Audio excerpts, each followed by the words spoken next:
Bradley Tusk wears a lot of hats: political strategist, venture capitalist, philanthropist. He likes to push the edge of the envelope, which is why we're going to talk to you now, because one of the things you'd like to do is see mobile voting. Yes. People who could actually cast votes on their phone. They'd never have to leave the house. Right. Think about it. We do our banking on our phone. We do our health care on our phone. We do our love lives on our phone.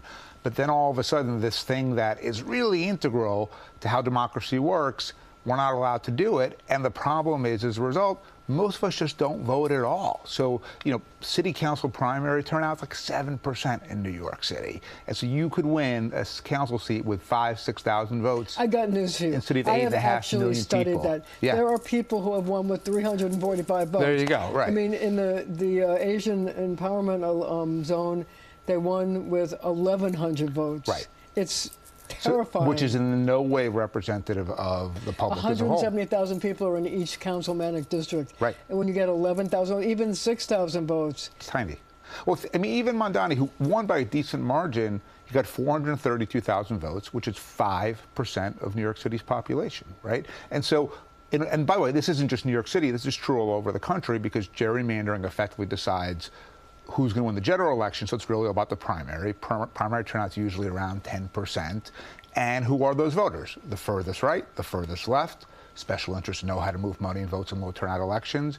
And so they dictate not only who wins office, but then what happens once they're in office. But see, how does mobile voting change the fact that the extremes tend to vote in primaries? It makes it a lot easier for everyone else to vote, to then diffuse the power of the extremes. So in a world of 10% turnout, which is what we have today, the extremes dominate completely. Totally. But let's say that you could now vote on your phone, and I can walk you through how we do it. Then I think a lot of people that you and I know who, are they going to not take their kid to school on a Tuesday to vote? No. Are they going to be late to work to vote? No. But while they're waiting for their coffee, could they press a few buttons on their phone? Yes. And if we just went from, say, 7 to 21, so still pretty abysmal, by the way, but it still triples it, changes the composition of the electorate. And if you assume that every politician makes every decision just based on winning the next election, which has been my experience in politics, then they're going to respond to whatever they need to for who's going to vote in their next primary. And so when it's 7 in New York City, it's the crazy left. When it's 21, it starts to shift towards the middle.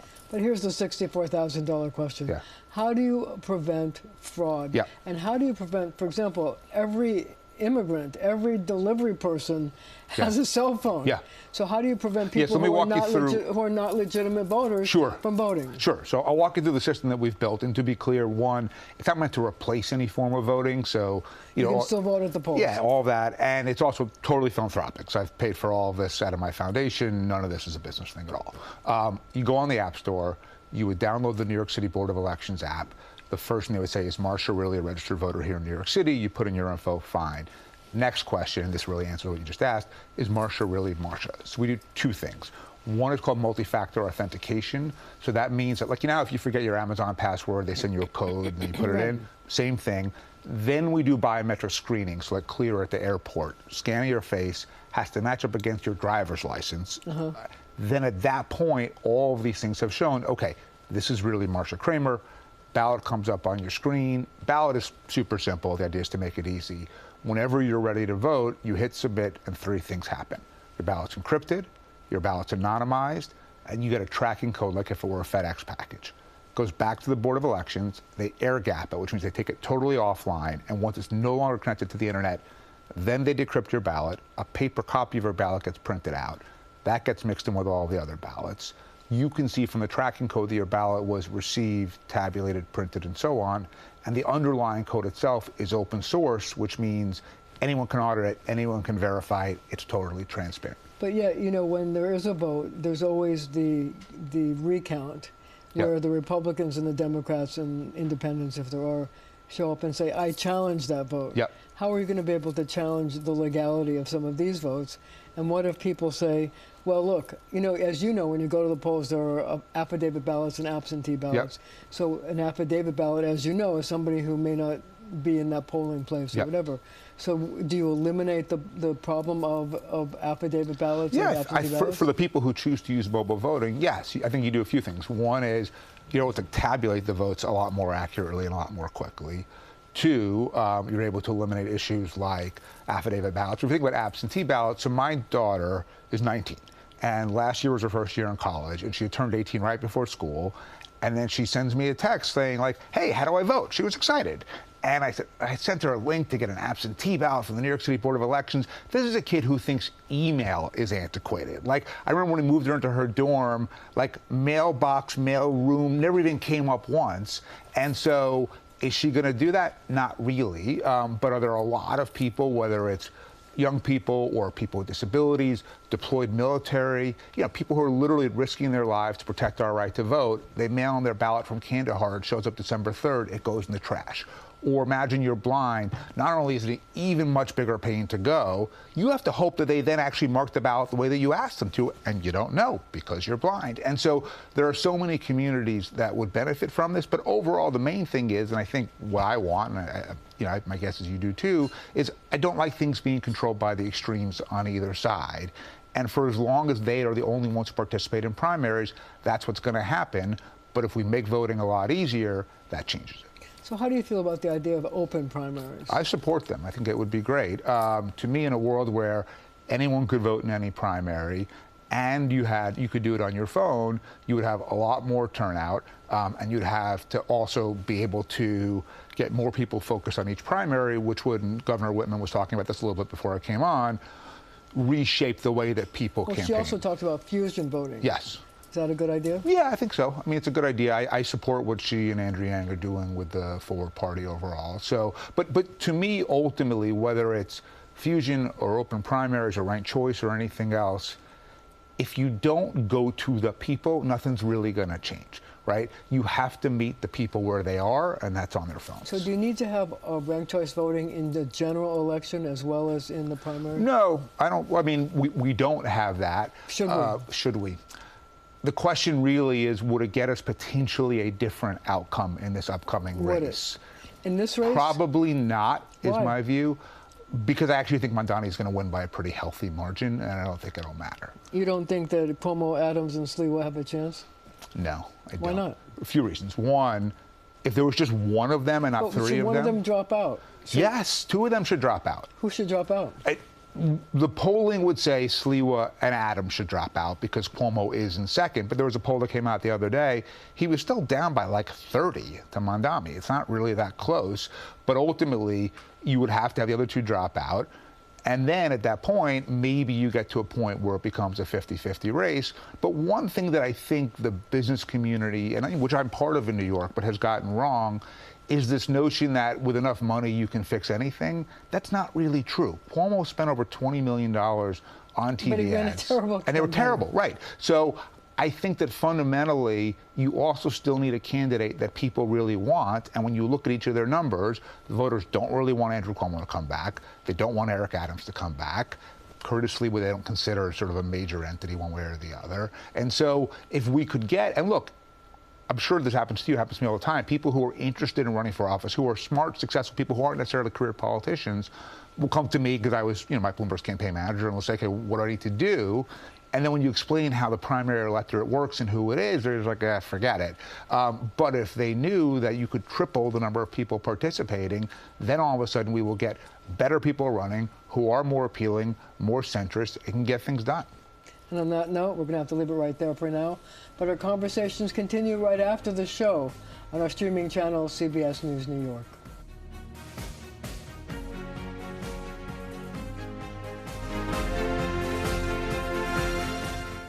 We are back with Bradley Tusk. You say that you think that Zohran Mamdani is going to win, but I wonder how you feel about the arguments that Eric Adams makes, that he's had a number of important accomplishments, including reducing crime, building more affordable housing, all kinds of things. He's had some, and I think that those probably do get a little overlooked. But I think what Mayor Adams maybe sort of hasn't either been able to realize or do is there's statistics, and then ultimately it's how people feel, right? And when you talk to people, when I talk to people and say, how do you feel about New York?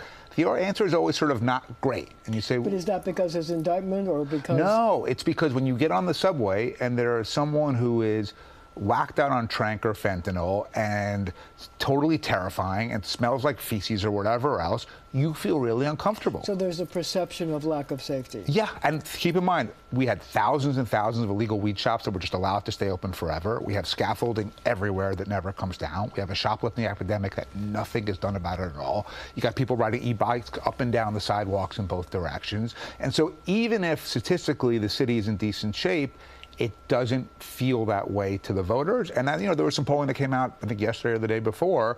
Eric Adams is really unpopular. I don't think it's because of the indictment, because the indictment was, most people I think did never think it was really that big of a deal. It's really just that they don't think anyone's in charge. So let me ask you, you think that Mr. Mandani is going to win? I do. The question is this: if he wins, can he be a successful mayor? So I had him on my podcast, and one of the things that I talked to him about was, as you know, I was Mike Bloomberg's campaign manager, and said, look, here is why Mike was really successful. Yes, he's a brilliant guy, whatever, but it's not that.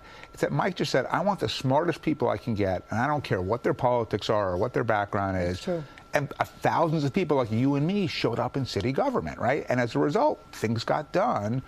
And so I said to Mandani, like, if you're willing to do something like this, you could be really successful, kind of regardless of ideology. He said to me, as long as the person I'm hiring doesn't disagree with me on the thing I'm hiring them to do, I don't care what their background is. If he might have just been telling me what he knew I wanted to hear, totally possible, or maybe he meant it. If he meant it, then I think there's all kinds of smart, talented people who are probably not socialists, but really smart, talented people who would like to run the parks department, the sanitation department, the buildings department. And if he's willing to hire based on talent, he can be okay. But if everything is the worker socialist paradise, then we're in trouble.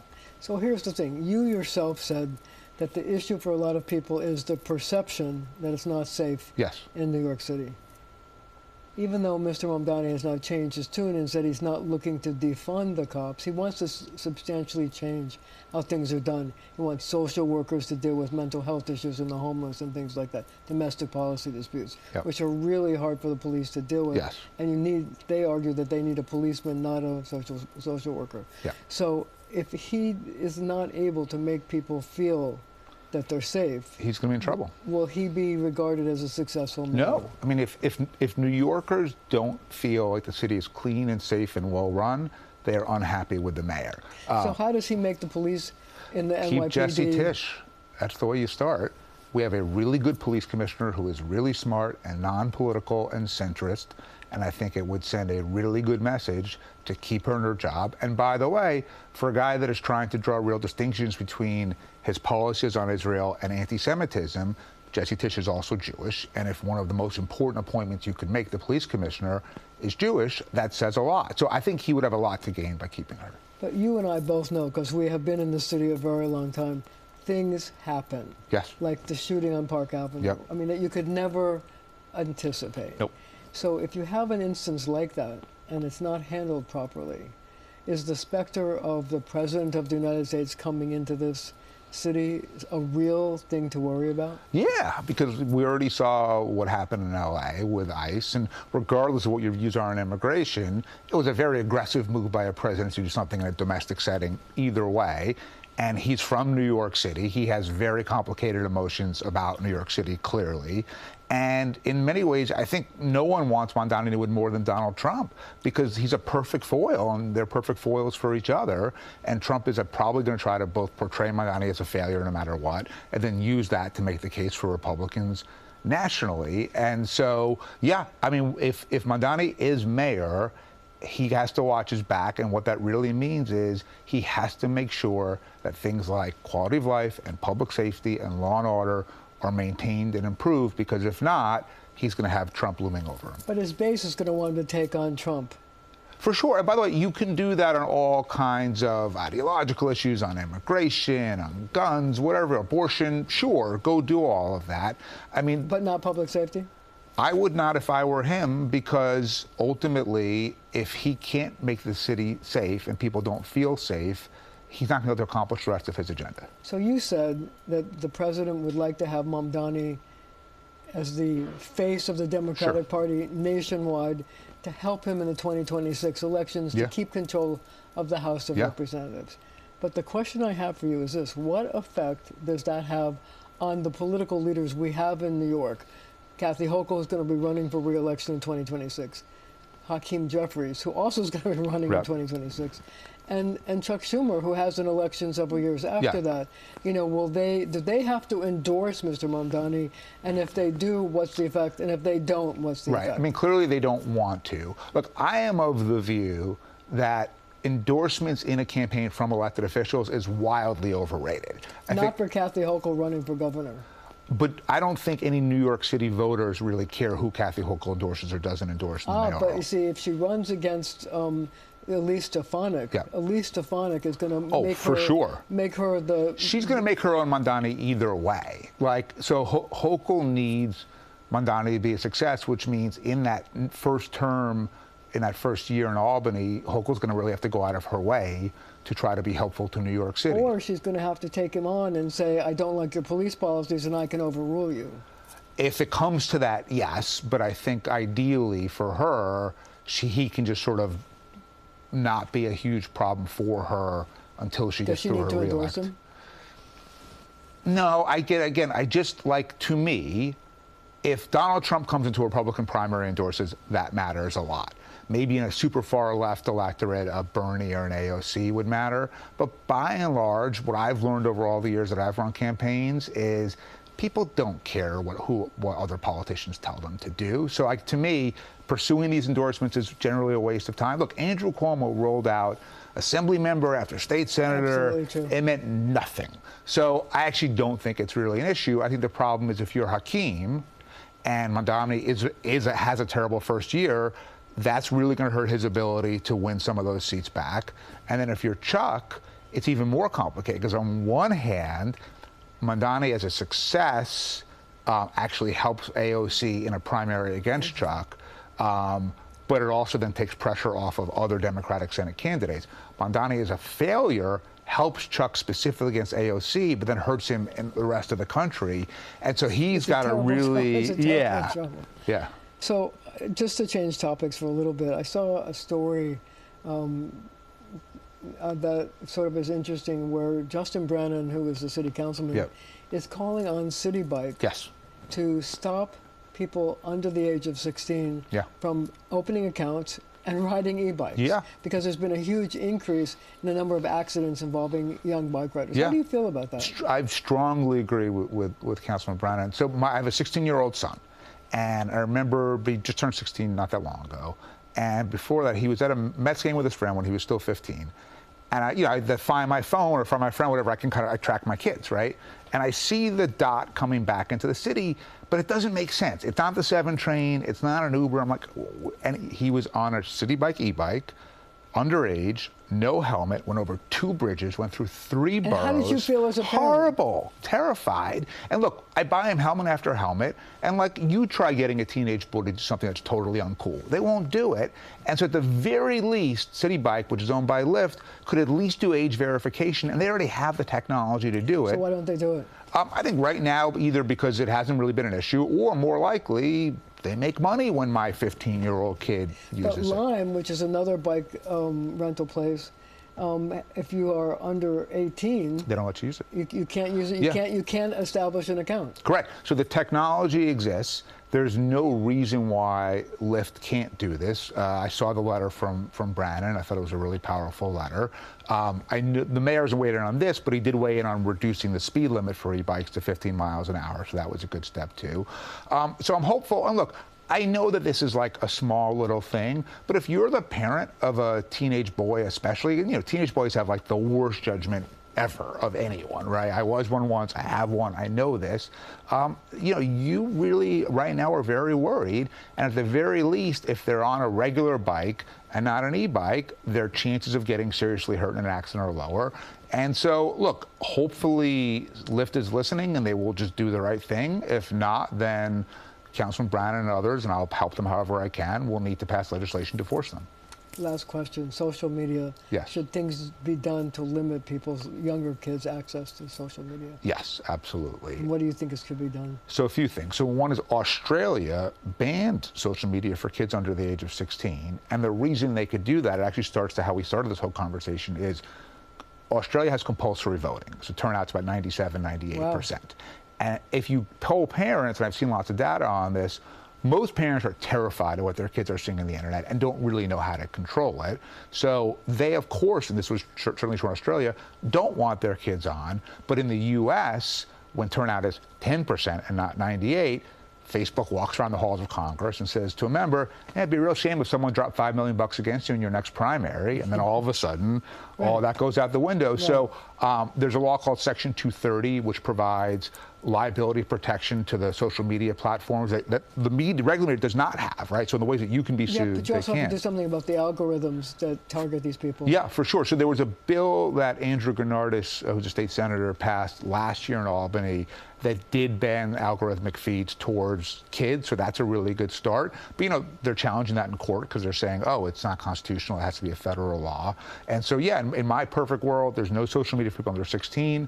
Section 230 is repealed and there's no liability protection. Algorithmic feeds are not allowed. And look, you know, I have a teenage daughter. She's now 19, but she was 13, 14 during COVID. And the combination of the quarantine and then some really toxic stuff on Instagram around self-harm and eating disorders made her life very hard for a while. She's okay now. But as a parent, I live this, and I don't know how they could just in good conscience let this continue. I have a feeling we're going to be hearing more from you on this. So absolutely. Thank you for joining me. Thank you. And thank you at home for joining us as well.